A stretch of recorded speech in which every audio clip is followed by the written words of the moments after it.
Eu queria primeiro, assim, compartilhar com vocês a leitura que eu tenho sobre o significado, né, das políticas sociais numa sociedade capitalista, e não dá para falar de política social senão, né, em relação à dinâmica, né, da relação entre capital e trabalho, né? A política social, ela se constitui, né, como parte das estratégias que o Estado organiza, né, em resposta, né, às contradições da relação capital-trabalho, né, como forma de enfrentamento, né, de um determinado estágio dessa luta de classes, onde a classe trabalhadora se organiza, né, e politiza essas lutas sociais, e que a gente vai identificar, né, como, né, o momento em que a questão social ela vai efetivamente se constituir, tá?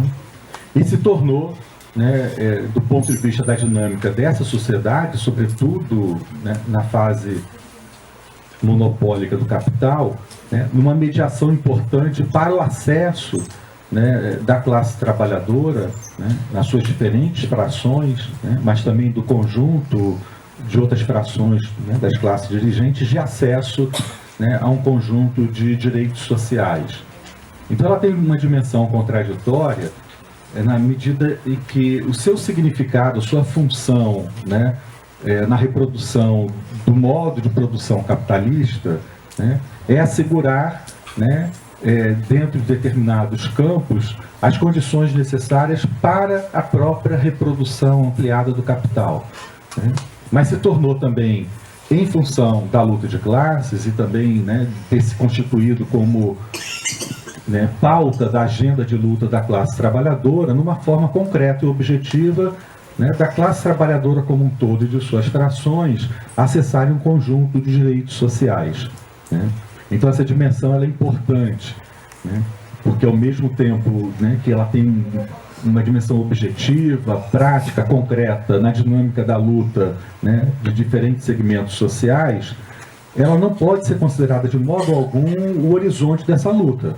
Ela é apenas o meio, ela é apenas parte da estratégia, né, a forma objetiva, historicamente constituída, de assegurarmos ou lutarmos pelos direitos, mas a plena realização, né, do que nós reconhecemos como direitos não vai ser assegurado, né, apenas na luta interna das políticas sociais e nem tampouco nos marcos de uma sociedade profundamente desigual como a sociedade capitalista, tá? Então a política de educação, da qual eu vou falar, ela, para mim, tem que ser pensada a partir, né, dessas referências mínimas, né? A política de educação, ela se constituiu historicamente, né, como uma mediação, né, importante para que, né, dentro da sociabilidade capitalista, a força de trabalho, né, se constituísse, se formasse, né, que ela fosse letrada, treinada, né, adestrada para as necessidades, né, do campo da produção, mas é também através da política de educação, né, que as frações das dirigentes também se especializam no trato da gestão do trabalho, né, da gestão da coisa pública, né, e na formação, né, dos seus quadros dirigentes, tá? Então, é através da política de educação que né, as classes e as suas frações, né, exatamente em função da própria diversidade, né, em que a política de educação se estrutura, se organiza, né, que elas vão, né, ter um elemento sistemático de formação, né, ou da força de trabalho, ou, né, dos segmentos dirigentes para atuar ou na esfera da produção, ou na esfera da política, ou, né, nas instâncias, né, de controle sobre, né, o modo de vida da população ou as condições necessárias à reprodução do capital. Mas ela também é uma mediação importante, né, para a formação do cidadão, mas não do cidadão abstrato, o cidadão concreto de um tempo histórico, de um país, né, de uma determinada, né, sociedade. Então, o conjunto de valores, né, que são hegemônicos e mesmo também aqueles contra-hegemônicos, porque se trata de um campo de disputa, né, que são socializados, eles são socializados em grande parte, né, em função, né, de conhecimentos, em função, né, de valores e comportamentos que são produzidos e reproduzidos a partir da política de educação, né? Então, essa relação entre educação e cidadania, né, ela é importante de ser considerada sob os aspectos próprios da sociabilidade burguesa, né? Então, nós estamos falando de cidadania, mas vamos falar também de usufruto, né, e lutas em torno dessa cidadania, né? Então, nós temos, né, diferenças que são entre países e diferenças entre classes, né, na socialização do conhecimento, do saber, da ciência, de valores e comportamentos que a política de educação, né, ajuda, né, a mediar, né, como um produto histórico das lutas sociais, né? Então, quando a gente fala da relação da cidadania com a educação, de uma educação para a cidadania, a gente sempre deve pensar, né, que educação, que cidadania, educação para quem, cidadania para quem, né? Mas, né, ela, dentro de uma perspectiva contemporânea, moderna, né, a política de educação cumpre um papel importante no sentido de formar, né, dentro das disputas, né, das classes, dentro do que é a tendência hegemônica e das práticas contra-hegemônicas, o cidadão daquele tempo, daquela sociedade, daquela realidade. Tá?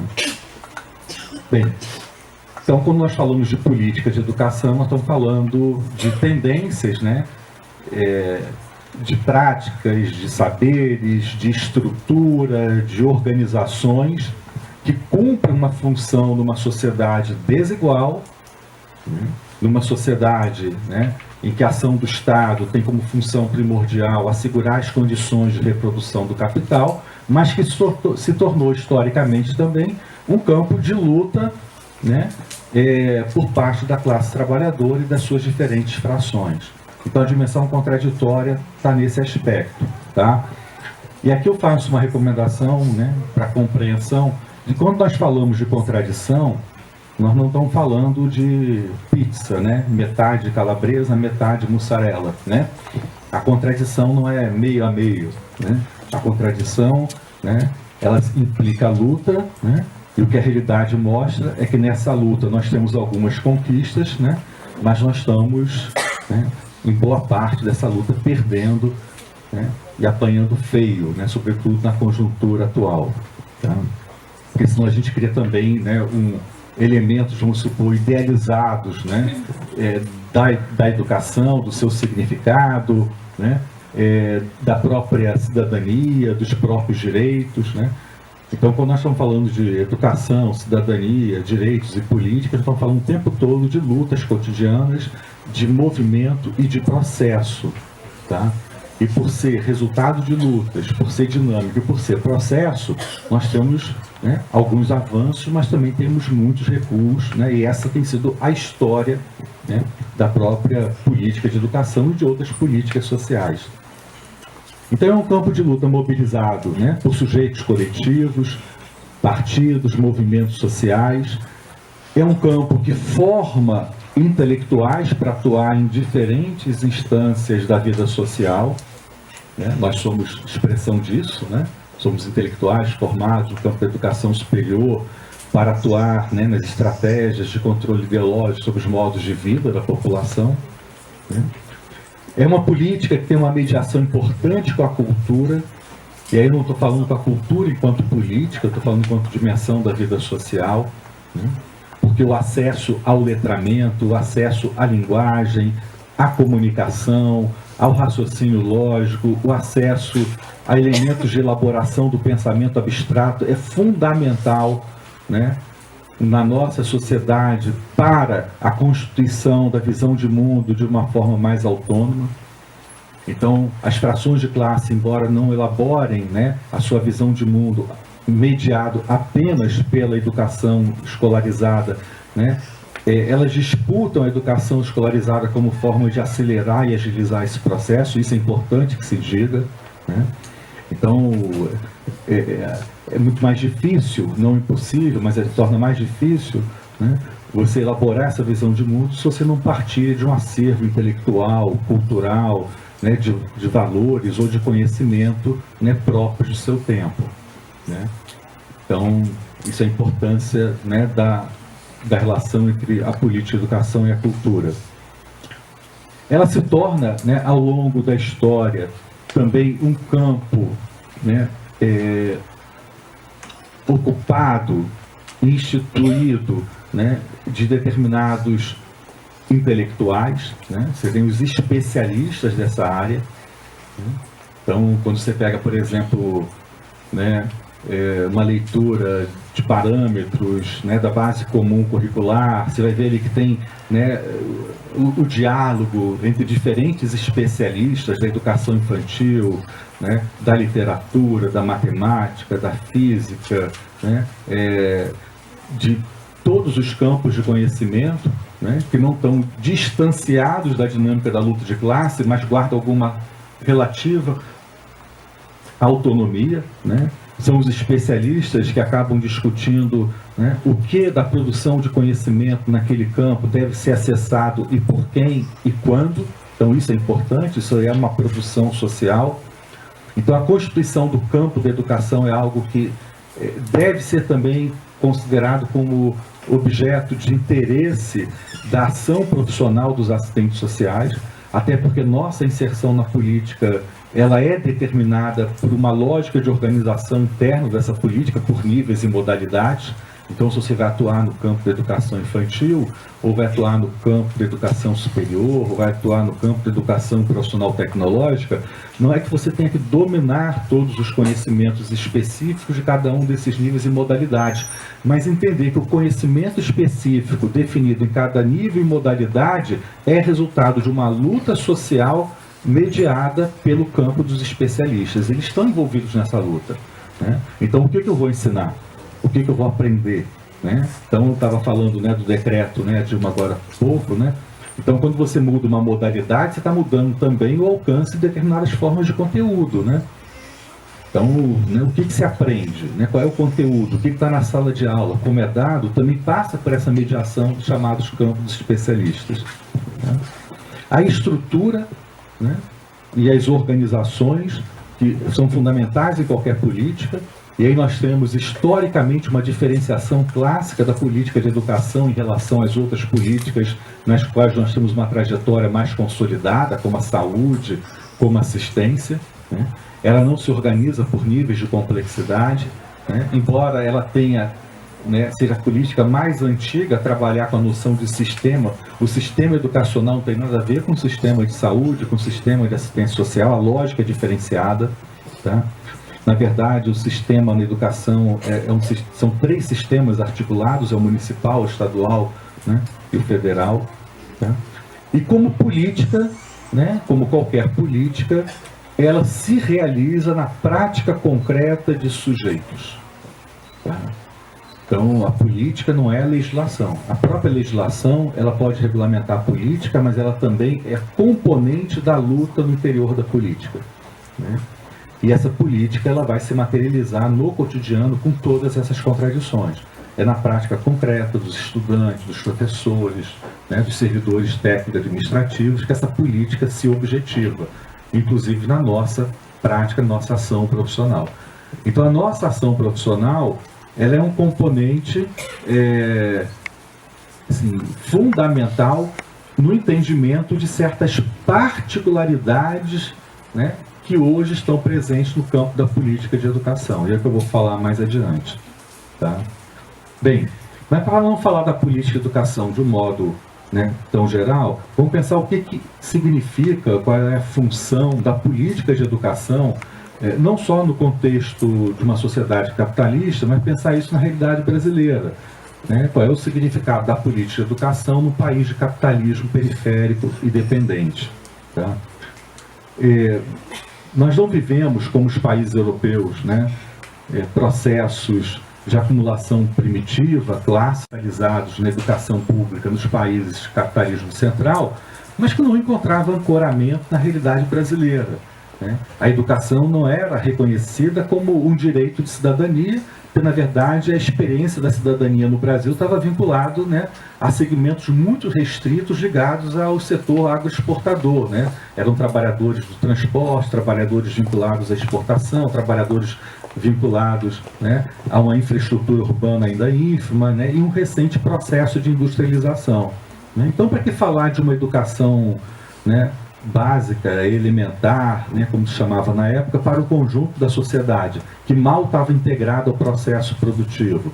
Por que falar, né, de uma proposta de constituição, né, de universidades no Brasil, quando a elite formava seus quadros dirigentes para estudar na Europa, sobretudo em Portugal, né, ou, né, a criação das primeiras, né, faculdades, né, de medicina, de direito, aqui a Bahia, né, conhecida, né, por ter a primeira faculdade de medicina do Brasil, né?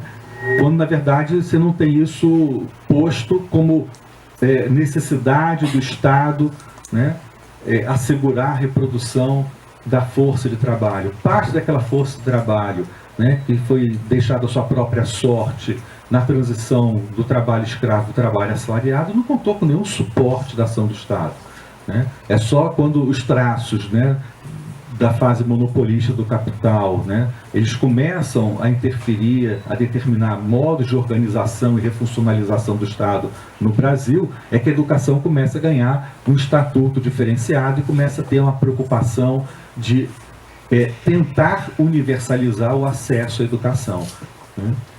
Então nós não vivemos, né, aquilo que o Florestan Fernandes fala, né, de uma revolução burguesa clássica, como ocorreu, né, sobretudo na França, onde nós pudéssemos, né, ter garantido nesse processo o acesso a determinados direitos básicos, né, que a classe trabalhadora, de um modo geral, conquistou nesses países de capitalismo central. Aqui, muito pelo contrário, nós estamos lutando até hoje, né? Nós podemos dizer que nós temos uma universalização da matrícula, mas não uma universalização do acesso, tá?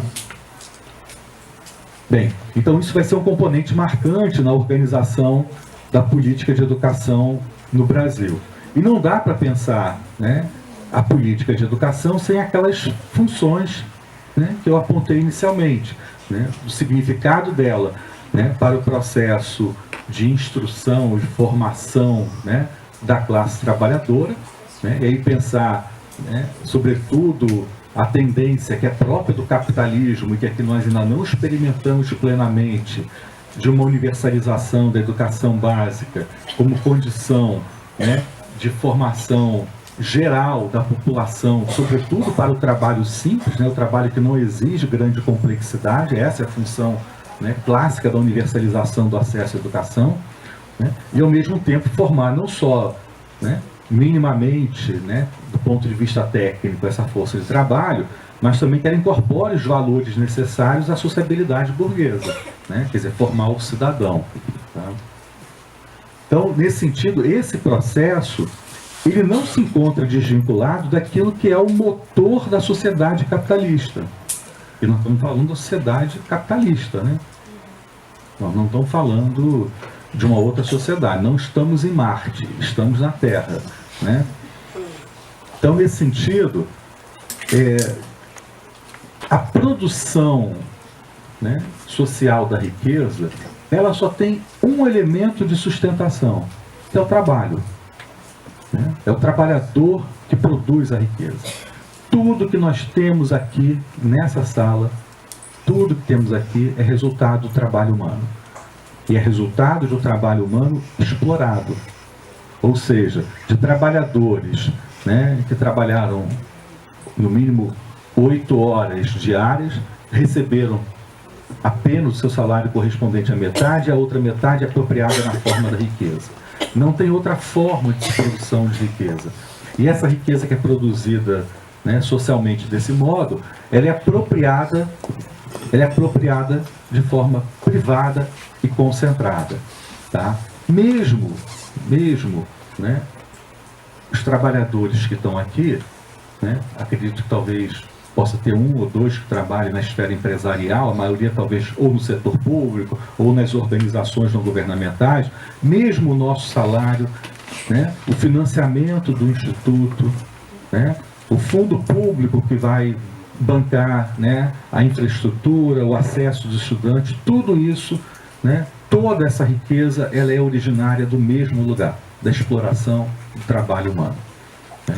Então o meu salário, aquele que eu deveria ganhar, ainda estou esperando ele entrar ainda até o final do ano, né, ele é resultado da exploração de um outro trabalhador, tá? Embora eu também seja explorado, mas eu não produzo essa riqueza material, mas o meu salário vem da produção da riqueza do trabalhador, na medida que essa riqueza é apropriada privadamente, uma parcela vai constituir o fundo público, e o fundo público vai financiar a educação, os institutos, a saúde, né, e a universidade.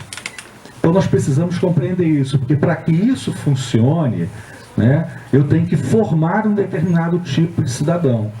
E no caso brasileiro, o cidadão, entre 300 aspas, que eu tenho que formar, é aquele que se conforme não só com a exploração, mas porque nós estamos falando de um país de capitalismo periférico dependente, mas que ele se conforme com a superexploração. Não é com qualquer exploração, né? É com aviltamento da sua dignidade, das suas condições de trabalho. E eu posso dizer isso, mais uma vez, com muita tranquilidade, porque eu estou sentindo isso na pele, como tantos outros de vocês, né? Porque nós somos destituídos, não só na origem, né, do nosso trabalho, vamos supor, não é o meu caso, mas é o caso do trabalhador, né, da indústria automobilística, é o caso do trabalhador da construção civil, que produziu o copo, que produziu o café que está aqui na mesa, tá? Mas nós estamos vivendo um processo de expropriação também, né, que não é exatamente na fonte ali, na produção do valor, mas é também naquele processo de redistribuição do valor na forma de fundo público, né? Porque aí estão me retirando o meu salário, que não é resultado exatamente da produção de uma mercadoria, mas é de redistribuição do fundo público, estão retirando isso da saúde, estão retirando isso da cultura, estão retirando isso dos institutos federais, né? E isso vai modificando as condições de vida, tanto daquele que é explorado na origem, quanto daqueles, né, que não são trabalhadores produtivos, mas precisam da política de educação, da política de saúde, precisam da habitação, precisam dos programas governamentais para poder sobreviver, né?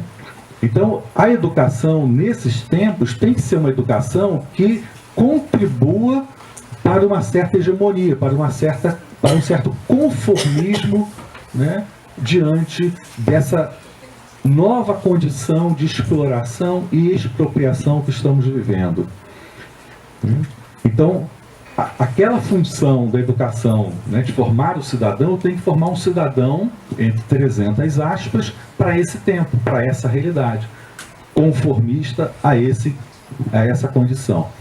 E nesse sentido, eu preciso ter práticas de convencimento, tá, que vão orientar os processos pedagógicos. Aí a relação entre conteúdo pedagógico e ideologia, tá? E nós atuamos nessa mediação, nós estamos mais no campo da ideologia do que, né, da difusão dos conteúdos do conhecimento, mas esses processos não estão diferentes.